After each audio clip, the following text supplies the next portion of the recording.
Out of all of the shooters that I've played in the last, decade or so, the Finals has to top the list as one of the FPS games with the highest potential to blow up. Its satisfying design, great gunplay, unique destruction, and gadgets makes it really stand out amongst a crowd of generic, run-of-the-mill BRs or shooters that we've seen churned out year after year after year. But it is safe to say that at the moment, the Finals isn't great. A lot of people would say it's bad, that it's dying, and in a way, they wouldn't really be wrong. The game has seen less players every day since it was released, partly because new players aren't joining the game, but most importantly because the original player base isn't sticking around. And that's because, despite being so good, the game has a lot of flaws that need to be resolved and a lot of features that need to be added before it can become great. So in this video, we'll go over all of the changes that the Finals really needs in order to become one of the greatest shooters of all time. But first, let me tell you about the sponsor of today's video,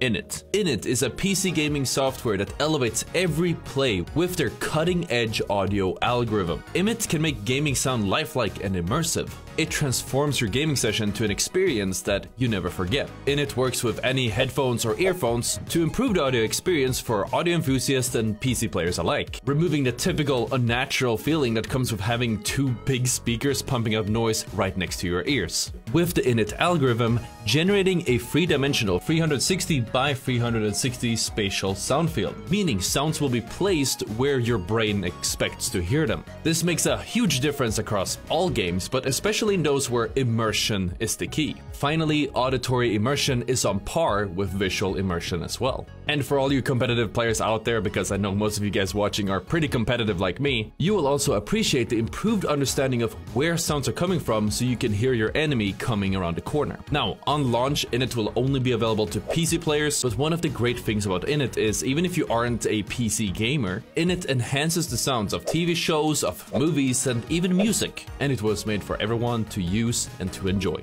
Thank you so much, Init, for sponsoring this video, and let's get back into it.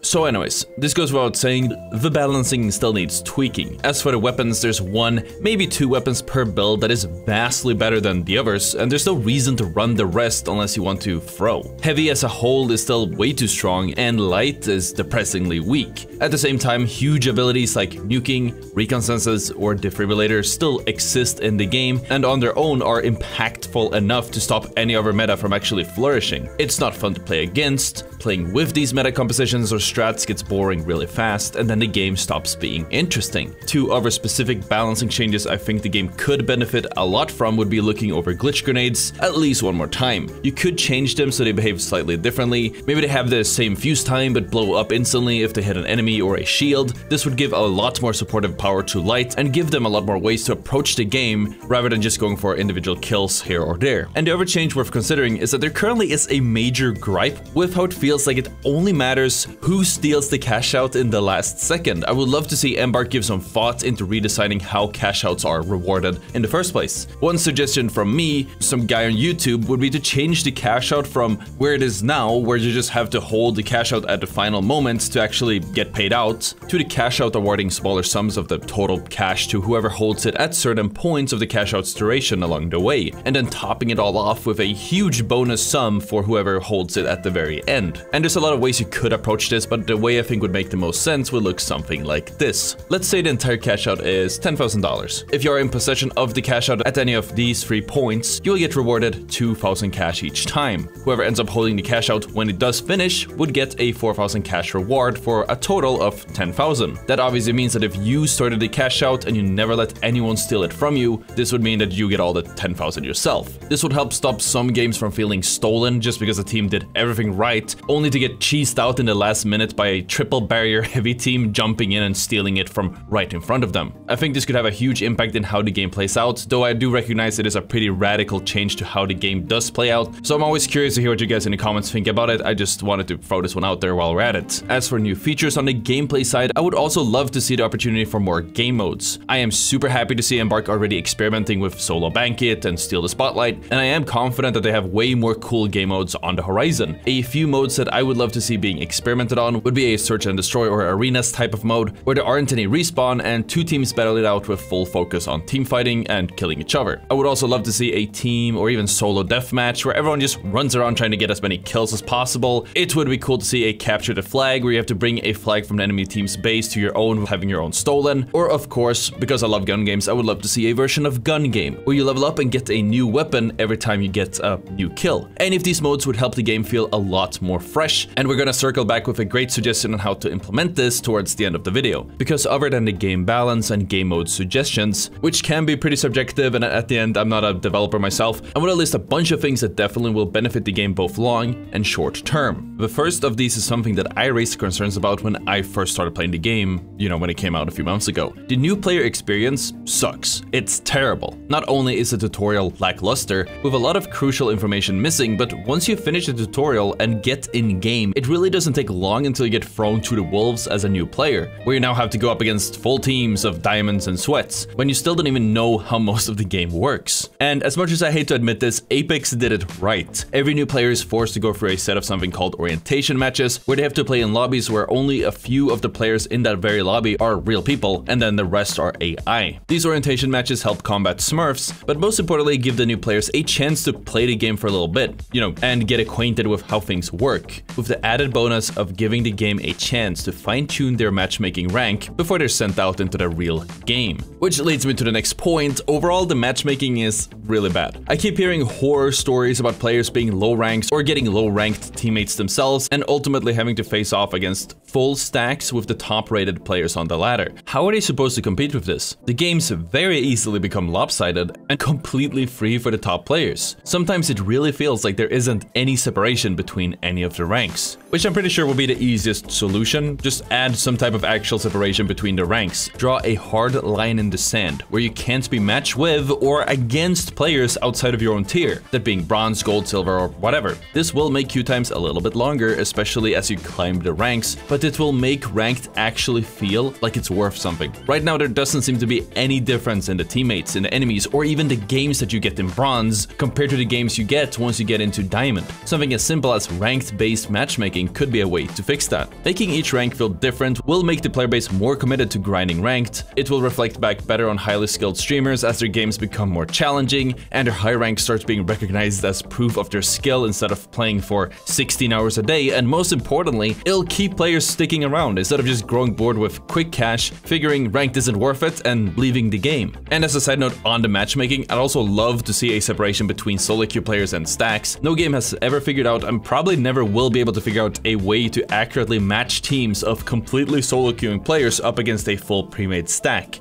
There are just so many variables at play. So separate the stacks from the solos and all games will feel more balanced and competitive, no matter whether you decided to play on your own, with your friends, or with your full team with the matching jerseys and sponsorships pending. Sort of on the same note, I don't know why the finals doesn't have a text chat. It really doesn't make sense to me. I'd say that adding a text chat can be a huge priority, especially in regions like Europe, where the only things you get in voice is silence or toxicity. As for new features, there are a few that I think would be really helpful for the longevity of the game. Though that being said, I can recognize they are most likely going to be very difficult to implement, though a man can dream, right? So let's just dive into it. The first of these features will be some type of replay system. If there was a way to get back into our previous games that already been played out, and another side note, as I'm recording this, I think the game would really benefit from some type of match history in our profile so we can keep track of our most recent games, but whatever, where was I? Oh, replay system. I think if we, in addition to match history, could go back into the games after they're done and spectate them from the point of view of other players, or maybe as a spectator free-floating around, this would unlock so many new tools for content, both for creators and casuals, which would help grow the game naturally. Building off that same technology, I'd love to see a kill cam added to the game. There are tons of ways you could implement it, and I am aware that the game having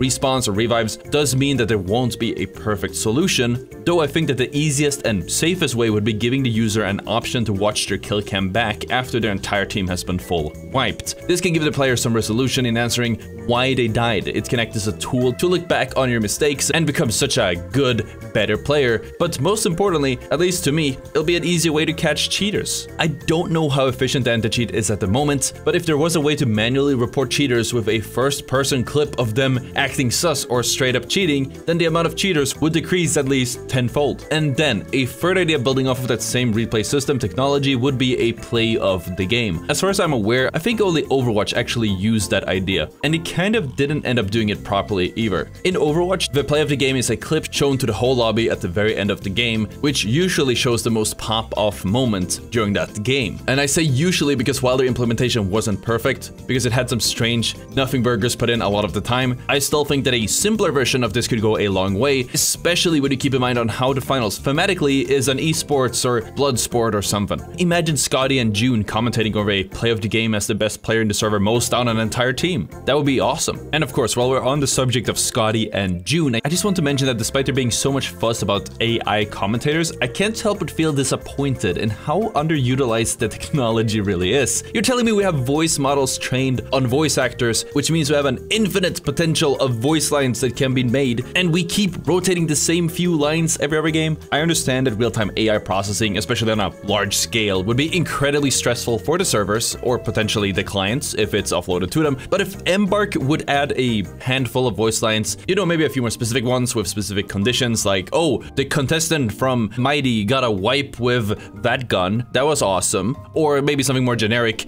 every new patch, eventually the game would have a huge library of voice lines to pull from, which would make the commentating feel a lot fresher. And really, it shouldn't take that much time or resources, just have an intern run a script for an AI voice model. Building off of that, I would love the idea of custom teammates that the commentators could read out in real time, but I do understand the technical difficulty of doing so, and of course, how easily it could be abused. If only people didn't suck, huh? So to sate your curiosity of what that would sound like, here's a quick example. She's sucking on my vaults till I cash out, just wipe the Mighty. Another incredibly difficult addition that would make the game a lot better would be something like Overwatch's Workshop or Fortnite Creative, you know, down the line. These modes provide the users with a near infinite amount of tools to their disposal where they can create their own modes, characters, and so much more. And giving the community access to modding like this would increase the game's lifespan by so much. Though I understand there's going to be apprehension to this and it's going to be really hard to pull off. Though, that being said, Overwatch's builder looks very much like the Unreal Engine workflow, and as you might know, the finals is built on Unreal Engine, so maybe it's a lot easier than you would think, or maybe it's not related, what do I know? And with enough customization, giving us the ability to build modes and our own content would obviously allow the community to create their own modes as well. So even if Embark doesn't make any of the modes that I suggested at the start of this video, that wouldn't even matter. We could just make them ourselves. And if none of these things are attainable, fine. I still need to iterate that the finals still needs more optimization. I'm not sure how that could be pulled off, but the game runs so poorly on all